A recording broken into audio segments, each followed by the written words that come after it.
So today I'd like to talk about silent killer. The silent killer is stress, not carbon monoxide. Carbon monoxide is just also bad, but that's not really my remit. So we're going to talk about stress today. I've been in practice for over 3 years now, and one of the most common things I see is stress. So I figured that, especially at this time, it'd be a good idea to have a look at what stress is, what it should have been, or what it was originally designed to do, and what it's become. And then after that, I can go on and do more videos about how to manage it and what you can do about your stress levels. So what is stress? Okay, everybody thinks it's just something that you can't cope with, or when it all gets too much. There's a bit more to it than that. Originally, stress was designed as a protection function.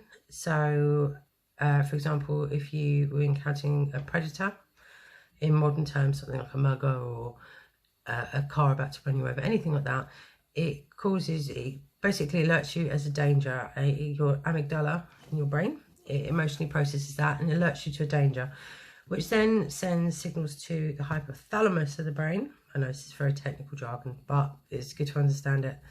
Hypothalamus then goes through your autonomic nervous system and it sends signals to your adrenal glands. Your adrenal glands are situated on the top of your kidneys. Now, they release adrenaline, and that is your acute stress response. And what it does is it causes your heart rate to increase, it causes your blood pressure to increase, it opens up your respiratory vessels, and it increases your breathing rate. The reason for that is to push oxygenated blood to all your vital organs and increase your alertness, awareness, and all of your senses. So it's basically the fight or flight response. Now, it's very rare that we just have the acute response. Now, the acute response doesn't last for a long period of time. It's a very quick reacting response. You hardly really notice it because obviously you're in the moment of a stressor. Chronic stress. Now, that's the one that I've written an article about it. I've written articles about PTSD as well, so check them out on my website.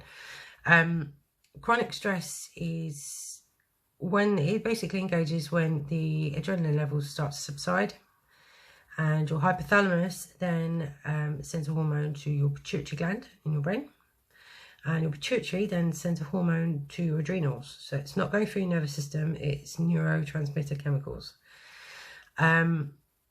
As a result of that, your adrenal glands then release a hormone called cortisol.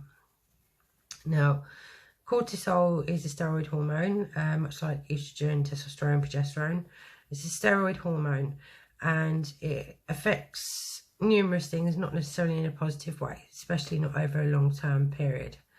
So what long-term cortisol exposure can do is it can reduce your immune function. It can reduce your digestive function. It can reduce your insulin sensitivity. There's numerous other things with it in it. It can affect other hormones as well, and other endocrine glands. So when it comes to chronic stress, our stresses that we have in modern day-to-day life, so for example, bills, relationship issues, watching terrible television or the news, you never know, things like that, it will always cause an underlying stress, and it's something that goes on for a long period of time.